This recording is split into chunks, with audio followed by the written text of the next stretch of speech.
My favorite play of the year has to be Shifter's Nexus kill against TSM. Not only was the game so crazy because Coast, this bottom 4 team, was beating TSM, who was the #1 team at the time, but also the manner in which he wins it. The odd one's trying to do what he can. Shifter with the Lich Bane on. Oh my god, Fear Rush still goes the kill. The second, he's not going to get it. Oh my god, he does get it. Coast breaks the win streak of Team Solo meant to go 5-8. But some of them were lying down at the end of it because of how immense that victory was, what it meant to them. The sheer joy of that win and just how awesome the moment was just made that my favorite play of the year. I rather enjoyed that one quite a bit. Welcome back, guys, to the North American LCS. A little heart in there just because I've cared so much about it. And our second game of the day is coming upon us now. Team Curse versus Counter Logic Gaming. So CLG, we talked about them not being quite as impressive as we expected from the end of the season, but we'll talk about a couple of guys who did well. We'll start CLG Doublelift. Yeah, Doublelift and Aphromoo performed. They were probably the best things for CLG in that last game. They destroyed the bottom lane. They consistently show why they're a world-class bottom lane down there, and this last game was no different.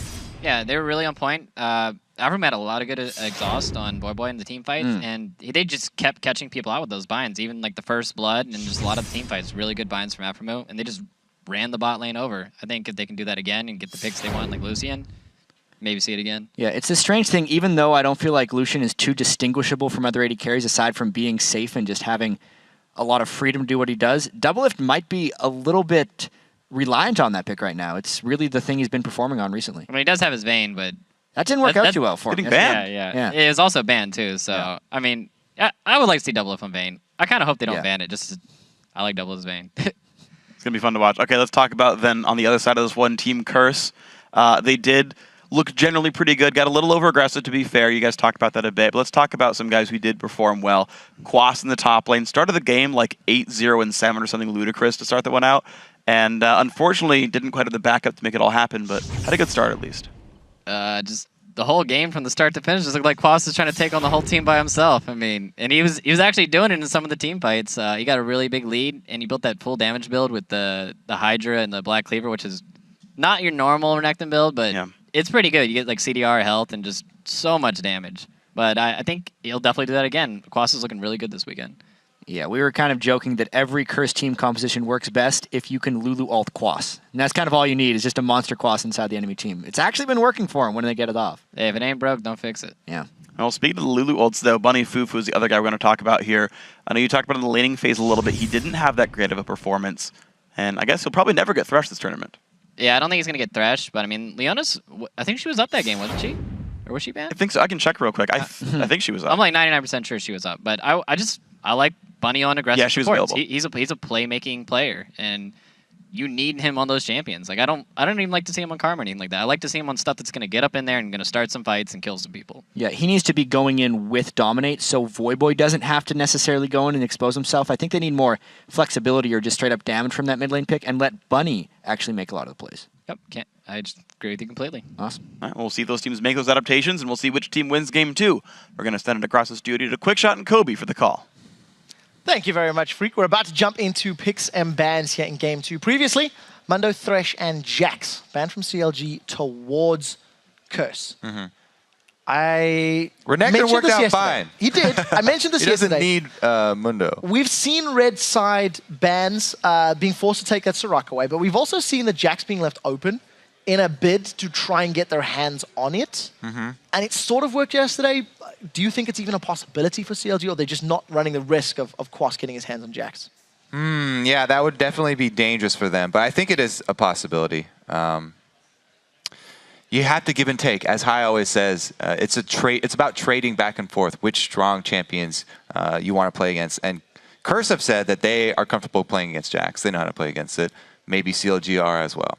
All right, we will find out in a moment or two. This is Game 2. CLG are 1 win away for securing 3rd place in the Spring Split playoffs, after taking 3rd in the regular split as well, if memory serves correctly. And right out the gate, Curse not deviating from their pick and ban strategy from Game 1. It took out Vayne. That is a change, though. Nocturne denied from Dexter this time around. Yeah, interesting. They do not want to give it away. A 2nd ban from CLG on Jax. So no, they're not going to let that let that chance slip through either side. So they don't want to pick it or give it away. Difficult question for me now is, do CounterLogic Gaming ban Thresh or Soraka? We've been seeing Soraka banned so often this tournament. CLG played Soraka themselves. And the question is, do Curse want to? Will Curse play a Soraka if it's available? You know, it's one of those things where, yes, Voivo probably could play it. Yeah, she's not a complex champion. Yeah, but you prefer to see Voiboy on other champions is the point I was trying to get to. Rounding out the band, Soraka and Lucian, so first pick Thresh is my instinct. Right, well the thing is, if you see those champions that you usually prefer to see Voiboy on are Assassins, and Assassins could be shut down pretty well by Exhaust, as we saw. So Soraka would still be a necessary ban here. CLG do not deviate from their bans either. But I like the focus from Curse. They shifted even more focus towards Doublelift, towards the bottom lane. As the analysts all said, bottom lane is important for CLG, and it was a huge point of power for them.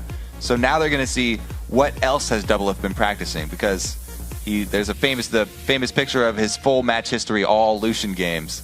Wow. Let's see what else he has. We'll have to see if he pulls out something like the Sivir or the Caitlyn. He did the Caitlyn yesterday in Game 3 of the series.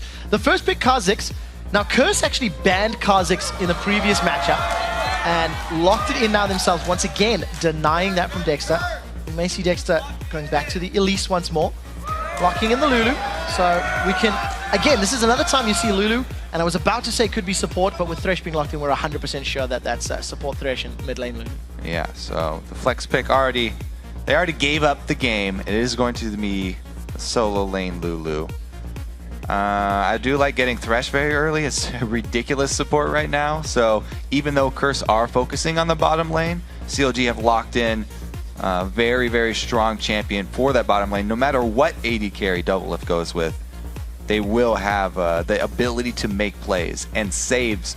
The really important part is the saves towards the late game, because Kha'Zix, if he finds somebody out, isolation damage, they need Thresh Lanterns to get that person away. Gonna be very difficult for Quas, or for Dominate rather, to get those executes when there are Lanterns, when there are Wild Growths. Aframu's been doing a great job on Thresh in recent weeks. We talked about how flashy he is on that champion. Over on the side of Curse, down to the last couple of seconds, Quas will have the Giant Crocodile, and Cop once again going for Caitlyn. Oh man, I don't know. So Curse, after they see this first two lock-ons from CLG, I would not want to run a heavy dive comp again. An aggressive dive comp into a Thresh and Lulu is one of the worst. It's the worst two champions to run a dive comp into. There's so much ridiculous slow and kite potential in a Thresh Lulu that it's so hard to go with the hard engage versus that. We talked about how well Afro was doing kiting before. Now they've got so many tools at their disposal. We'll have to see how Curse manage it. High risk, yes, high reward. I mean, if they can make it past, maybe it'll work. Shyvana locked in once more for Nien in that top lane. Gonna get his hands on that half dragon, and Jinx as the AD carry for Doublelift. So going for a high damage AD, but he does have the support. Yeah, now we see why they lock in all this kiting potential so early. They lock in the Thresh and the Lulu, secure those picks before going with the immobile, dangerous, hyper-scaling AD carry. This is definitely one of Doublelift's favorite champions, though. He was using Jinx for a long, long time. So he's definitely comfortable on the champion. The only thing he does have to worry about is the positioning, but as we said, Lulu and Thresh locked in, going to supplement him very, very well. Hovering over the Kog'Maw, though, I do like that. Curse are switching up their strategy. They don't want to go with another dive comp. They don't want to be a one-trick pony here, because if you dive into Lulu Thresh, it's ridiculously hard. Well, Annie, Leona were up. Bunny Fufu is opting to go for the Morgana as his timer runs out. So Curse have got a fairly strong front line with some ability in their Kha'Zix and Renekton. Ziggs and Morgana for some long-range poke damage, and we'll see not only denying that from his opponent, we'll see what Voiboy can do with Ziggs. The one thing I am immediately seeing, though, I do prefer the scaling options for CounterLogic Gaming. It's definitely the tower shoving very early for Curse. They're not looking to go late game team fighting here. They've got Caitlyn and Ziggs. Anytime you have Caitlyn and Ziggs, looking at shoving down turrets quick and as often as possible. So game plan for Curse obviously has switched here. looking at tower destruction. Not Nexus believing cracking up with that Yi pick. I'm not believing it. Talking about hyperscaling late game. They might go for it. I mean, They Feral could. Flare, Master Yi, we did not see him in the EU playoffs. We did see him in the Challenger. In the last couple of seconds, I think Lee Sin or Elise are going to be more likely. It's actually the Evelynn at the last second. So even more sort of peeling and flanking power here with that Evelynn locked in. So Council Logic Gaming, jungler that, I don't know, it's a little strange to me. Doesn't necessarily fit the mold. The jungler actually is in CLG's favor if they do the 2 versus 1 swaps, because Kha'Zix doesn't really have any attack speed buffs or anything, nothing to really help him take down those turrets. Evelynn does a little bit, and then also they can look to take advantage. When all these turrets are down so early, she has so much map to work with, roaming around invisible the entire time. When the lanes do eventually shake out, as they usually do, towards that mid-game sort of stall after the turrets are gone, she's got so many options of where she can pressure. You talked about how important the early laning and tower pushing for Curse is going to be. Evelynn is going to make that job much harder if you don't have enough vision or enough control around the map. So interesting compositions. First time we're going to be seeing Dexter on that Eve this weekend. All his teams are loading on the Rift. Head over to Twitter. We are still counting and tracking your votes for whoever you think will win this series. Right, tweet your picks to @LO Esports and use the hashtag CRS win or CLG win. We will be checking the vote standings throughout the game. Yeah, so we'll have a look in game 2 now, considering that CLG do have a leg up. They do have that additional point to their name. And I think in terms of compositions, if this game isn't in Curse's favor early on, I just prefer CLG's comp. I do think they have more options to play with later on. Yes, there's a Ziggs that they have to deal with and get past, but I feel like they're coordinated enough to do that. Anytime you have the Jinx in the back pocket, yeah, you feel pretty confident going later. And Lulu's got good wave clear. Jinx with her rockets as well when she gets some tech damage. Nobody to help out with that. We are onto the Rift. Curse this time wearing the blue trunks and Council Logic Gaming in the red trunks. Both teams barreling down towards one another in this mid lane. Curse rather, somewhat split. We've seen a lot of teams yesterday chilling in their tri-bushes. Yeah, I really do like the pickup here for Voyboy as well, Ziggs. Just able to control so much area and put out, like, it's blanket damage. I keep saying this about Ziggs, but he puts out so much damage to minions and towers and champions. He's just an all-around strong pick, just because of the pure amount of damage that he can put out, as long as you're able to aim correctly. Well, I trust Voyboy to aim correctly. Been around long enough to land those skill shots. CLG with some shenanigans going on. Hanging around the river. Aframu looking for a target, looking to connect with that death sentence. Dexter playing a living ward. That was close. That was so close. I like the little strategy here too, using Dexter to scout for Aframu so he can land one of those hooks from the Fog of War, and Bunny Fufu just luckily dancing back and forth. Yep, I am Evelynn and I like to play a ward, is what Dexter was saying in that opening minute. Worked in his favor. Unfortunately, the crowd control didn't connect. So now CLG repositioning themselves for what looks to be a blue buff invade. Teleport on Nien, teleport on Quaz. Kind of think Curse are going to do the same in the bottom, but it is a touch early. It looks like it will shake out into the classic swap here, and we may be seeing 1 or 2 turrets go down. Everybody, by the way, always checking that ledge, because more than a few have been surprised in scrims by people waiting there. We haven't seen it yet in the LCS games. So nobody's died from it, but CLG did it both games yesterday. Using Nien as the river sort of bait, so to speak, and the rest of the team chilling out on that ledge. It didn't work out in their favor, though. Something that Jat was saying multiple times yesterday during Dignitas series is that buddy system.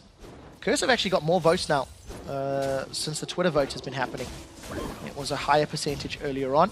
Okay, so we go with the single buff and level 2 for everybody. 4-man push for both squads. Actually, they didn't even hit level 2. Nien still level 1. Yeah, this time round. Not been able to share enough. Curse have got level 2 on their side. Nien, the only one that's level 1 in terms of these pushes. With Jinx on the side of CLG, you have to feel that that attack speed buff from her minigun is going to do great work. Both towers falling.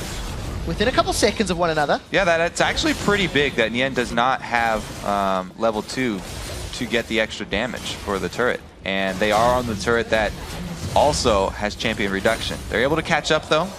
As you said, Jinx is great at these 2 versus 1, or 4 versus 0 now that they are swaps. We'll have to see who decides to recall first. Now yesterday, there was a few teams that were able to grab a dragon on blue side. Don't know if Curse are going to be quick enough to make that happen. Nien, the first member of CLG to begin recalling directly under the tower. Curse have got the tower themselves, at least the minions should finish it off.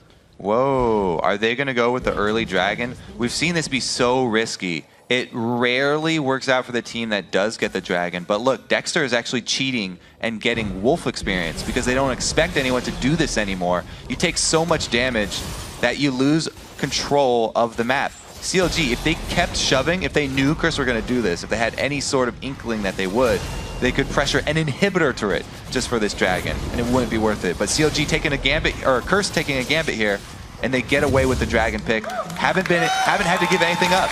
Well, conscientious play from Curse. It's not exactly worth all that much super early on. The value does scale with the levels of the champions, but objective secured. Yeah, it's 600 and objective good. Control. Works in their favor. So Dexter now back in his jungle. You touched on the fact that he went for that additional wolf camp from Curse's side of the map. Neither Dexter nor Dominate on traditional Feral Flare junglers. Most likely going to be seeing those spirit items. Dominate grabs his own red. So both jungles sitting at level 3. And well, Dexter's level 4, so that's not 3. Touche. Well spotted, Captain. And in terms of picking up that side lane farm, it's Nien that is sitting in the bottom lane, and it is Quas who is chilling up in the top lane. Both AD carry and support duos now meeting head to head in this middle lane. Man, that is pretty funny how Curse have actually taken Dragon in every playoff game that they've had this split. First Dragon for them. Once again, so they do put a high priority even on the early ones. Problem is it seldom equates into much more after that. We'll see if they can actually make it work out this time, because as you talked about, there's that discrepancy between junglers. Dexter was getting solo experience, stealing away that big wolf, and then going straight over to his red. So Evelyn, with an edge over Kha'Zix, is very dangerous for Kha'Zix. We'll see if Dominic can get himself some kills, can get himself back. He's a little small amount of CS down, nothing really to write home about. Quas is farming up that top lane, trying to catch up to Nien. Not going to be taking advantage of that early power spike that Renekton has over champions like Shyvana in the opening levels of the game. Yeah, I think the biggest win from Curse is not the global gold that they got off an early dragon, but the timer for the next dragon, because they can time it exactly when the dragon comes up, whereas CLG will only have an inkling. Oh, that's a dark binding onto Dexter. I think he was still stealthed when Bunny Fufu threw that one out. Regardless, it connects, forces Dexter away, and Curse on point to defend this bottom tower. They've got 3 members here. Since they had Renekton shoving up top. Oh, they actually got the teleport too. Dominate with some more harass on Dexter, gets his flash. So teleport from Nien, the flash from Dexter. Voidboy runs into Link. He's forced to move away. Aphromoo with another great lantern. That's 2 back-to-back lanterns, ensuring that neither Dexter nor Link were in great trouble. And very importantly, that tower still holding on the majority of its hit points. Yes, it is nice to see all of the LCS teams have been adapting very well to these pushes that come after you take down the towers. We always say, watch what they do with that big wave that they accumulate. CLG tried to get in position to cut them off, but Curse were there ahead of time, and they also got great harass on Dexter, which meant that Nien had to burn his teleport just to go answer Quas. So they actually gained a global cooldown there for Curse in the exchange, and were able to have Cops soak up that big wave, returning to a pretty even footing with double lift. So small advantages gained across the map now for Curse. They continue to just hold their lanes as best they can. Quas now finally going to find himself battling against Nien. It looks like we're going to go back to sort of the standard 1-1-2 as far as the lane positions are concerned. Remember, this is the battle for 3rd place, and Curse is going to be looking to force a deciding game. And CLG, when they did lose their 2nd match yesterday, ended up getting destroyed in the 3rd game of the day. It looked like their confidence was shot. Playing, I think, safer today. We're not really seeing super in-your-face type of play from CLG Gaming, but I guess they don't need to. They can bide the time, let their comp scale. The areas that I usually expect that from are from that bottom lane, from Double Lift and Afro move. They usually like to press their advantages. And as Freak was talking about yesterday, a lot of people like the Thresh into Morgana pick because the cooldown on Black Shield is extremely long. You can only block one hook, but then the next one that comes up, you won't have a Black Shield for it. And they can actually make a play off that. Level 6, they might be looking for some burst when Jinx can follow up any sort of harassment with her ultimate. And by the way, when they're looking for that burst and for that aggression, they're mainly looking to just burn summoners the first time around. You have to be very careful nowadays not overcommitting, especially in duo lanes for early trades. We'll see who does manage to make that work. In the previous game, Aframu was landing a lot of Dark Bindings onto Bunning Fufu and Cop, and that allowed them to get control of that lane. Bunning Fufu hasn't really connected once with Aframu, but it hasn't done a whole lot to garner either team any sort of advantage. 4 members of CLG Gaming are grouped up in this bottom lane. 5 coming down. Link making his way through the jungle. Quas does have teleport. It'll take a few moments to respond, and Voyboy gets caught by the Glitter Lance. Auto attacks out, and Link was looking to turn him into a Munchkin. Decided against it. So we get back to this bottom lane. 4 members, death sentence. Oh, that's a great death sentence. Good Black Shield Good as Black well. Shield prevents that one connecting. Mega Inferno Bomb comes out, Double Lift's in trouble. He grabs the lantern. Aframu with the save. Now Teleport in from Quas. has This is been actually stuck going in to be place. dangerous for Curse to come because Ziggs is not coming. Oh, Where's Ace Lulu in the hole is? goes out. Double Lift is away with his life. Now Quas and Dominate looking for the next target. They've opted to jump onto Dexter. That was a flash from Dominate. He gets the slow. Now the rest of the team is up. Wild Growth is there. A reply kill. That's a support for a jungler. Second on the board for CLG as Quas runs down Double Lift. He gets the stun. He gets the auto attack. That is a 2-for-3 trade with CLG coming out slightly ahead. Quas with the moves. Yeah, what I was trying to get out there, it was dangerous for Curse to actually chase because Link was making the early roam, whereas Voyboy on Ziggs, it's dangerous for him to try and follow a Lulu because Lulu can cut him off and take him in the open. He would actually win that exchange. So Voyboy actually heads back top after this. Quas teleports in, and it will be a 4-on-5 chase. But as we saw before, Quas is not afraid to take on an entire team. And he almost is able to turn this one completely in Curse's favor. But they get their target first. There goes the flash, and they take out Dexter. They're going to, as well, get deep and chase down Double Lift. But the early Link joining the fight really turns it around for CLG. And they do come out ahead with a 3-for-2 trade. Voyboy eventually following after he already has vision on Lulu. But he has nothing left to add since he used his ulti already. Second Dragger, the Dragon. Oh, they've got Voyboy. That's Aframu. He's pulled in some support. That's going to be a dead Ziggs. Voyboy goes down. Aframu is playing phenomenal today. Yeah, I don't know about that last chase from Curse. They gave up their advantage of knowing the exact Dragon time. Curse are not able to pick it up. They're not able to get that positional advantage. And CLG are able to take that Dragon. No steal from the binding from Morgana. Yen also even gets back in time to take the wave top. So huge series of fortunate events for CLG right there. They're going to be feeling much happier about this early game. It hasn't accrued to all that much gold lead, sitting 900 gold right now. But convincing team fights, good catches. And again, Aframu is just shining more and more. It seems every time you give that man Thresh, he will make very good plays. Quas and Dominate can steal away that red buff, make their way out of the jungle, denying that objective. And it looks like Curse are grouping up for this mid lane tower. Let's see how long they want to siege. There's all 5 members of the team there, and CLG a little slow to respond. Yeah, Aframu cannot get close to this turret. It should go down for Curse. Instantly secured. No contest.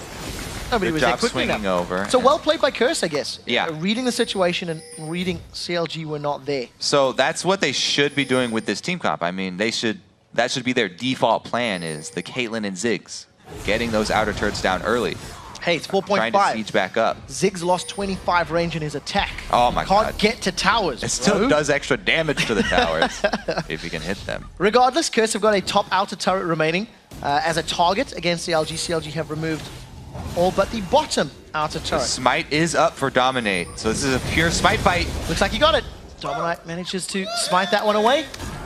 Dexter, too slow on the trigger, not able to use the summoner spell himself, but again, denying that from Voyboy, so even though CLG didn't steal it, they have denied it from the priority targets on Curse. Man, I gotta say it again though, the vision. It seems to almost always be in CLG's favor. Whenever I look down here, the mini-map, CLG, they've got vision around the mid lane. Even though their turret is gone, they've shored up their weaknesses here. They have 2 pink wards on both sides of the mid lane and some deep regular wards inside there too. So they can see Dominate's movements. Whenever he enters either side of the jungle, they know which side of the jungle he's on, and Dexter can time how long it takes to do a wolf camp, to do a white camp on that side of the jungle, and just from that little bit of vision, he can know where Dominate's going to be for the next 45 seconds. On the same token, Nien has built himself up a very big CS advantage. You touched on how the vision allowed Nien to play more aggressively in game 1. He's going to begin putting himself in that same position. He's got 116 CS to the 78 of Quas. CLG's map-based movements with those minion waves just appears to be accruing them a solid lead in that role. And it looks like this time around, they actually have the jump on bottom lane. They're trying once again, shoving with that lane. They get there first. They actually have the jungler, and they're going to get some damage. However, I'm Ziggs, so it doesn't matter. Wave clears down. It's not going to save the tower. If they stick around, nobody's going to tank it. A little bit too risky. Actually, Aframu gets 1 or 2 more. So even with the Mega Inferno Bomb, CLG were able to commit enough resources to actually get their 3rd tower of the game. And it's CLG with a faster push on the map towers than Curse. Yeah, Curse have made very little effort at going. Since Link was able to get the blue buff, whereas the invade from CLG caused Dominate to have to smite their blue buff away, there's no blue buff Ziggs, and that's a very big win for CLG. You can see the difference here since Link is able to spam his Glitter Lance and shove in Ziggs. Look for the He death loses a sentence. lot It of connects on potential. Dominate. Zap lands. Now Dominate manages to flash away. Summoner heal used to save his life. The Super Mega Death Rocket connects onto Cop. Now Bunny Fufu's in the back line. That Soul Shackles does pick up a kill on Aframu. The Double Lift was forced to flash away. Now Quas is in the middle of the team fight. He's got a Negatron Cloak and that Brutalizer, not anywhere near the same scary Crocodile we've seen from game 1. Double Lift gets excited, carries on running around. Now Link has rejoined the fight.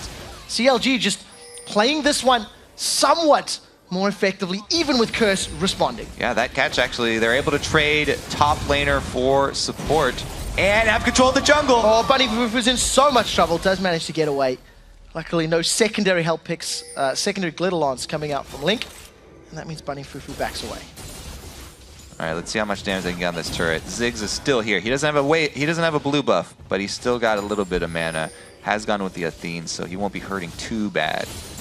Can he do it himself, though? I think they can. I think he can. I know he can. Boy's got low mana pool himself. Let's see how many minions he can clear away. Bouncing away bombs on the minions, melee minions. Not going to be enough. And CLG grab their 4th tower of the game. Faster paced than the previous matchup, but good rotations from CLG secures the objectives. So let's watch again. Another hook from Aframu. He's been so good with all of his supports. Dominate trying to fake him out and just run straight. Here goes the Jinx Rocket. Get the flash blocked by Cop. Saving Dominate. Dominate did have his shield, but that was magic damage only. And it wouldn't have protected him. Nien coming in, and they have the brawl inside the jungle. But really the main thing that comes out of the brawl inside the jungle is CLG once again have deep vision on that side. Yeah, Quas, different build this time around. He's gone for the early Brutalizer, picked himself up a Spectre's Cowl. In stark contrast to game 1, where he secured the Ravenous Hydra as a first item pickup. And we've touched on the fact that he's behind on CS to Nien. He's just not doing a great job. And Nien's got a red buff, but he's been baited in. Well, let's see if Nien can get away from this one. Dragon's Descent is available. Dominate's coming from the sidelines. Nien's taking them on a walk. And you have to watch. What are CLG doing to react to this? Nien's drawn so much from Curse up to the top lane. CLG have to capitalize on both other sides of the map, and they're trying to do it. They managed to force the flash from Voidboy. Nien gets away with his life. Nien has killed all of the minions, so there's no minions to work with for Curse on that top lane. The rest of CLG grouped up around middle. This was very aggressive from Nien. So it was actually his escape path. He wasn't trying to kill Voyboy there. He was just trying to get away from everyone who was chasing him, and he did a great job. Nien comes up once again. We talked about he needs to stay calm. He's been playing very well this series. Yeah, definitely the case. Back on a super comfortable champion. Nien got a wealth of experience on Shyvana. really showing just his dominance and in the wave control it offers in this style of game, where CLG have been rotating and picking their tower battles based on minion waves, and it's all stemmed from that very early push. CLG have grabbed themselves a 4,000 gold lead, a 2-tower lead. They've got dragon control now and looking very, very good heading into the mid game. I also see an early Sheen here for Link. So not only do they have the speed to move around the map and siege up these turrets, but now he's got the extra damage proc from Sheen. And the Aether Wisp as well. Going to be getting that Lich Bane as a second item. I mean, that's the original Lulu build, which a lot of teams moved away from since the changes to Lich Bane came into effect. But the style of game that CLG are playing, bonus damage will give Link all the tower pushing power that he needs. Banshee's Veil completed as a first major item for Quas. Nien working towards Randion's Omen himself. Spirit of the Elder Lizards in our junglers, and Face of the Mountain already completed. I don't see what high impact spell he's looking to block with that Banshee's Veil.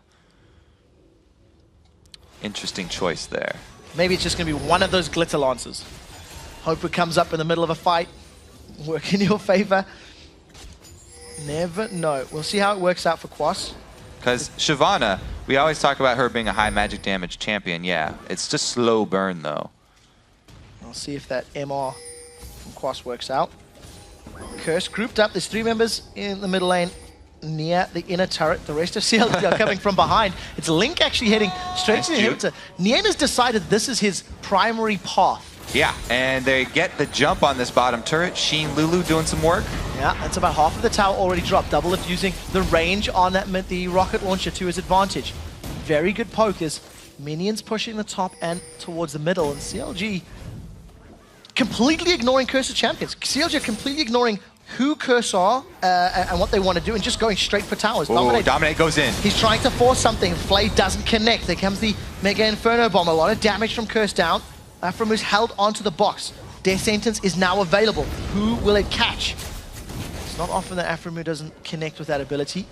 And luckily for Dominate, he gets away with his life.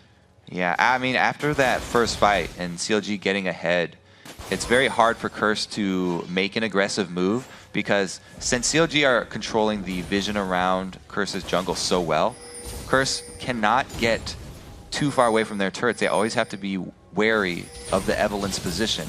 She can punish anyone who extends too far, and it kind of makes the entire team of Curse play more defensively towards that mid game after CLG get the early lead.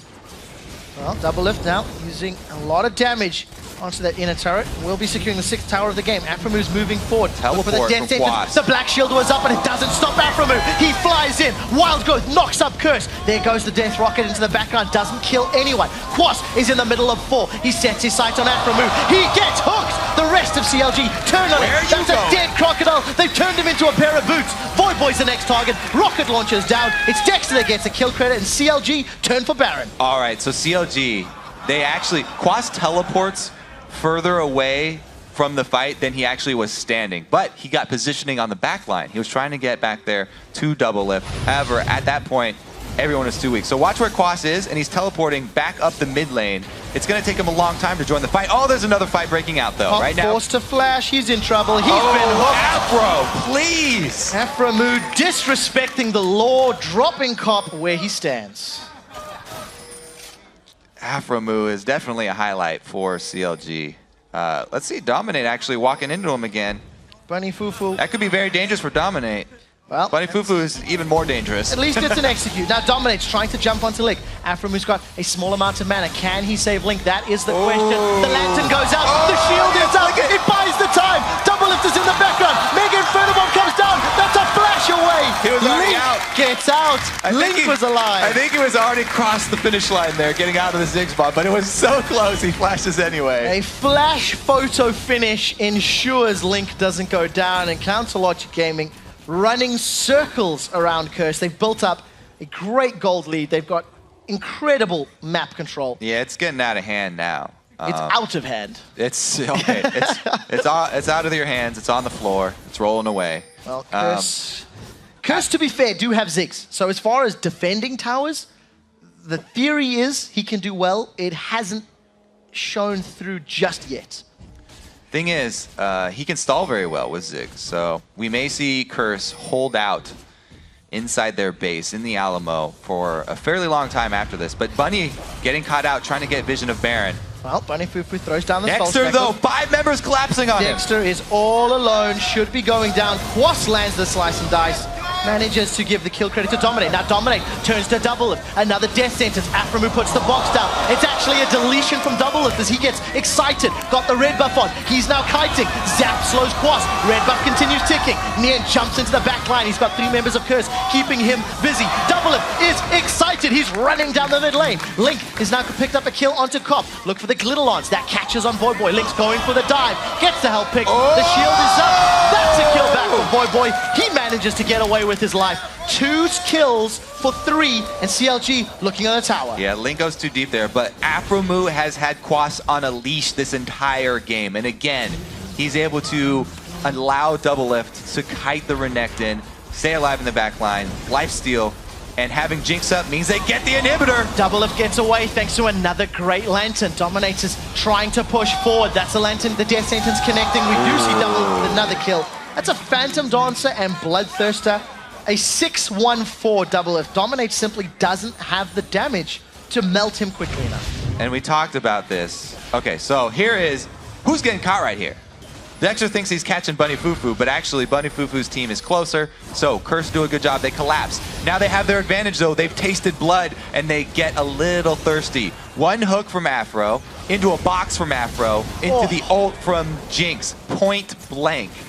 And there's no way for Dominate to dodge that ult from Jinx because of Afro's hook. Well, Dragon has been... Dragon for Baron, not the best of trades. Started. It looks like it's going to be secured because Baron is going to get locked down by CLG. But I figure when you're Curse, any little bit helps, I imagine. Doublelift even got some damage down thanks to that Super Mega Death Rocket of his. And now CLG even further ahead. 12,000 gold. Superman is in the mid lane. Dominate.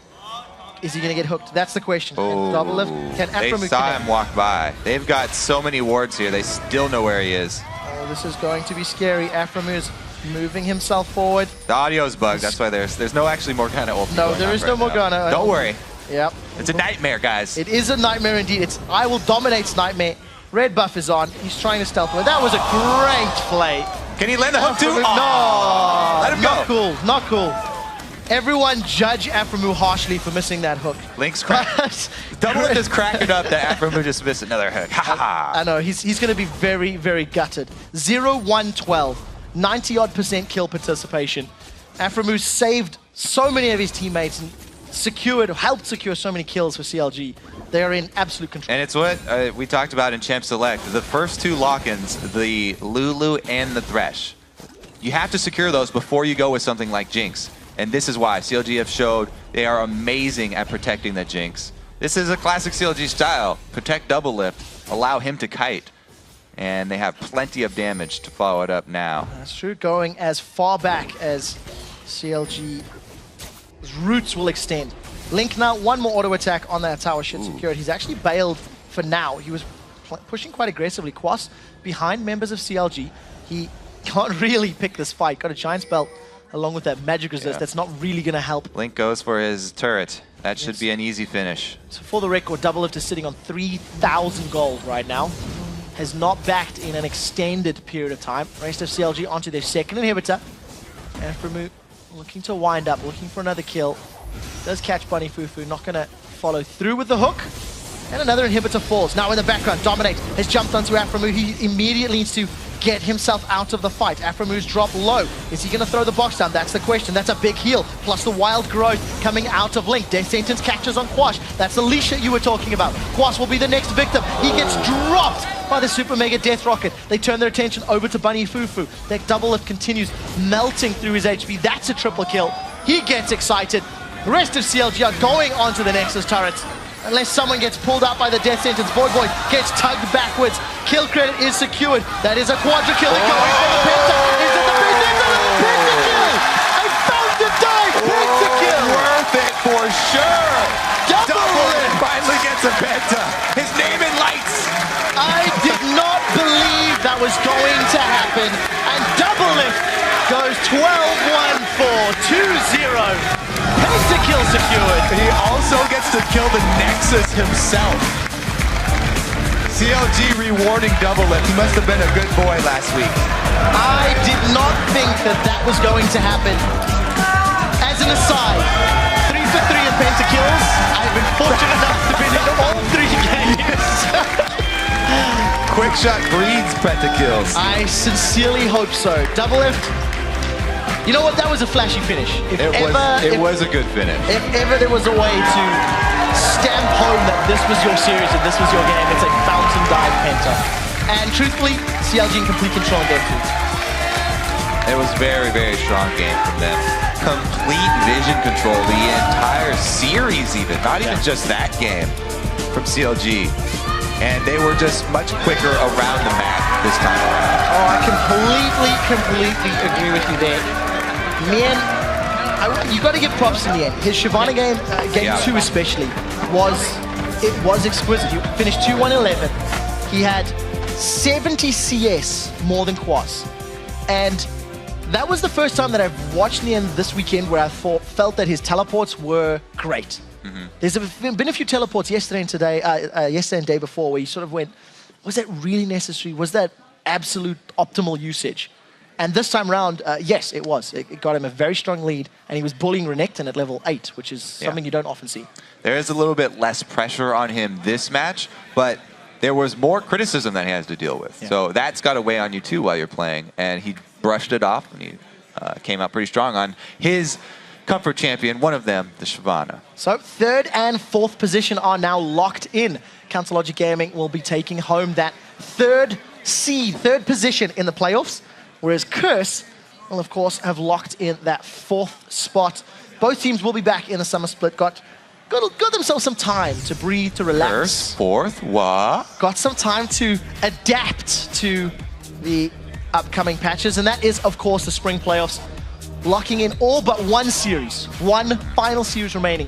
When Cloud9 are we going to Solid. have to wait for that series? How long do we have to wait? Quick. About 7.3 minutes. Perfect. Yeah. So it will be coming up a little bit later. We do, of course, need to get to the analyst desk first to help break down the series. But I really think, you know, Curse showed up this weekend.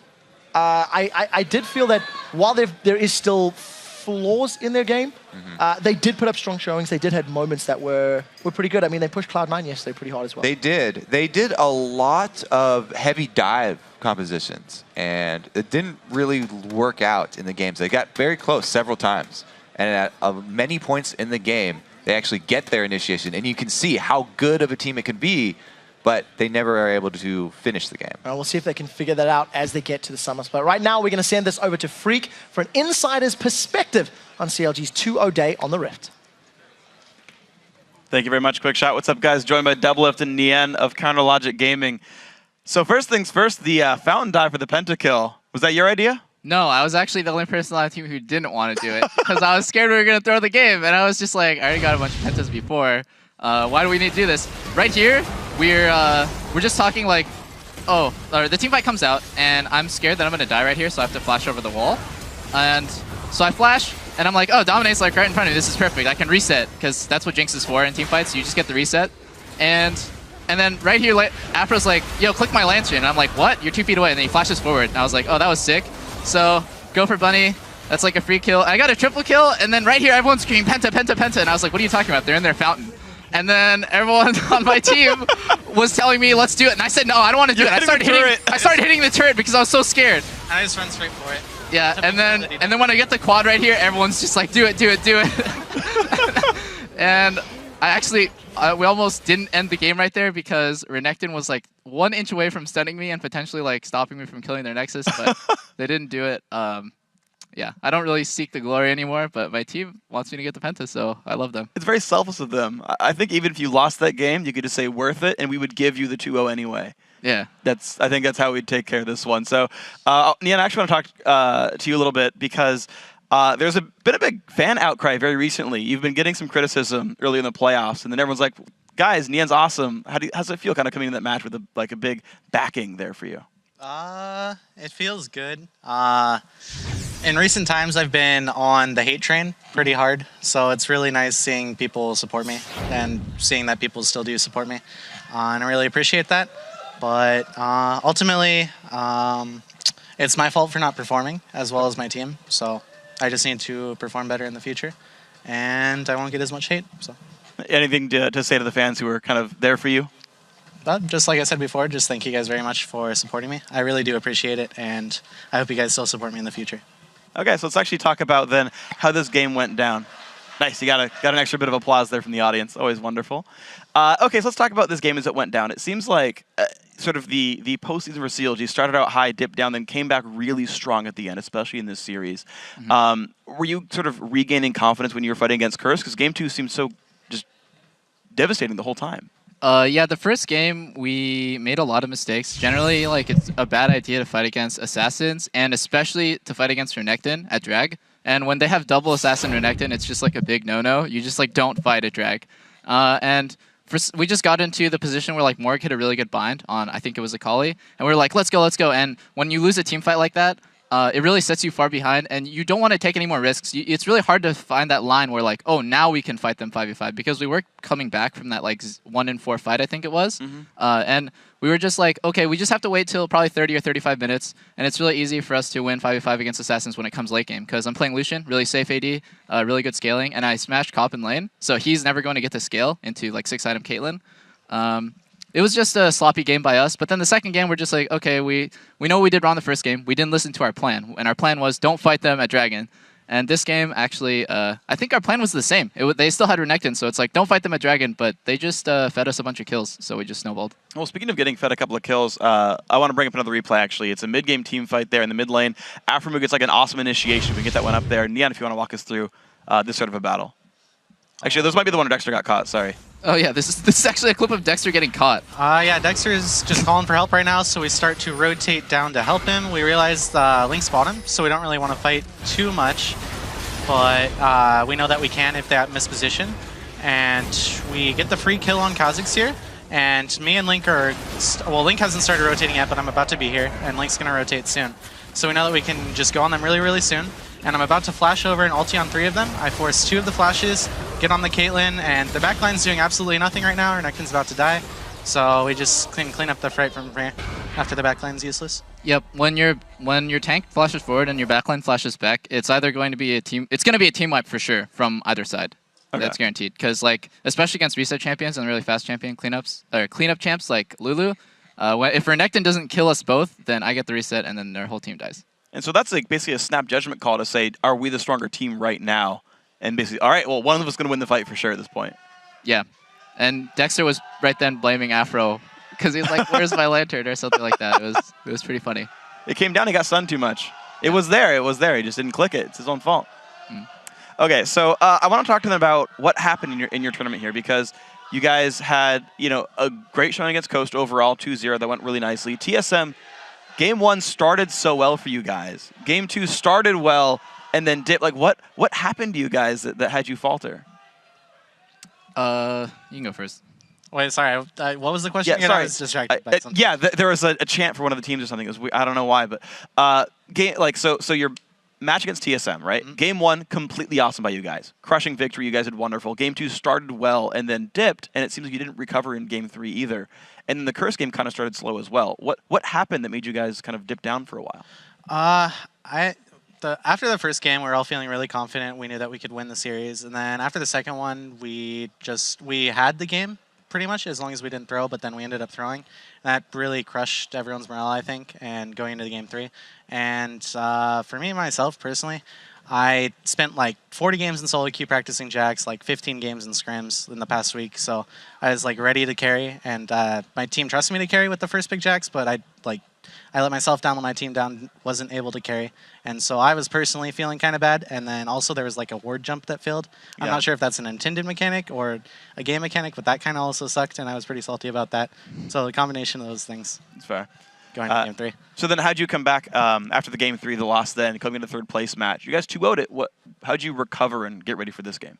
There's just a really big skill difference between TSM and Curse. Honestly, if we played another best of 3 against TSM, I don't think we'd like be so down that we wouldn't put up a good fight. I think it would still be 1-2 either way again, And when we go up against Curse, it's a new day, it's a fresh day, and we know that Curse is a lot weaker than TSM, so it's not, like, especially their duo lane. I was really looking forward to 2v2ing Curse's duo lane, and yeah, it was really fun. It went well for you really guys. Fun. You guys had a very big lead on that game. So then, let's talk about sort of you said that you guys would likely put up a very good fight against TSM. You guys were almost in the finals.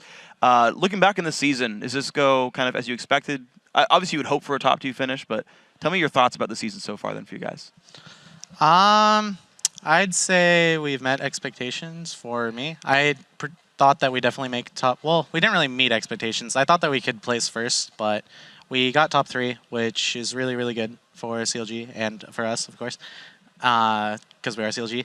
And it's just really, really good for the improvement that we made in the past few months. So I'm really happy about that.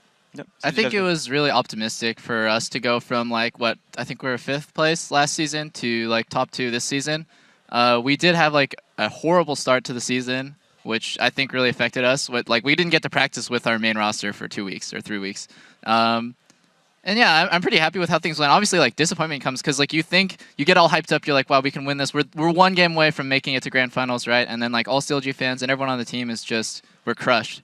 But I'm still happy with how things went. You know, top 3 is it's our best so far. Like how it's our highest standing in LCS so far in 3 seasons. So I'm happy about that. Okay, so one last question for you, Doublelift. You're actually going to be heading to Paris in about a week and a half. You're top 2 in the fan vote, and of course TSM Cloud9 in the grand finals. There means any one of the top 3 is going as well. So Metis will join you in one capacity or the other. How do you feel going into this event to represent as an individual player?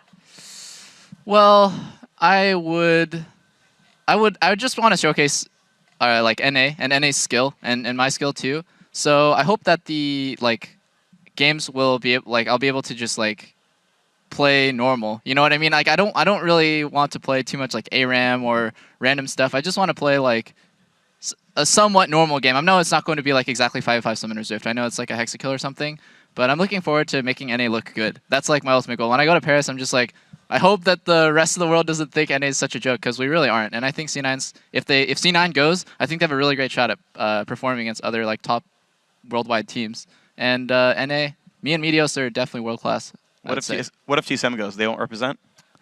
TSM has historically not really performed against, well, especially Korea. Maybe they'll be able to do well against EU and China. We'll see. They're really strong right now, especially Vixen. I think they would do good. I think. Yeah. All right. So a little bit of camaraderie there. More so from Nian. Doublelift, hit and miss. It's okay. What? All right. That's fine. All right. Well, we'll see these guys, of course, play in a week and a half. But guys, thank you for your time. Congratulations on the 3rd place finish. We'll see you guys next split. We're going to take a quick break, but when we come back, it's our next big matchup, Cloud9 versus Team Solo Mid. The teams are in the building. They're mentally preparing, going over any last-minute strategies, and making sure they're ready for the storm on the Rift. In anticipation of our best of 5 showdown with the title of Spring Split Champions and Best Team NA on the line. The action gets underway in 3.5 minutes.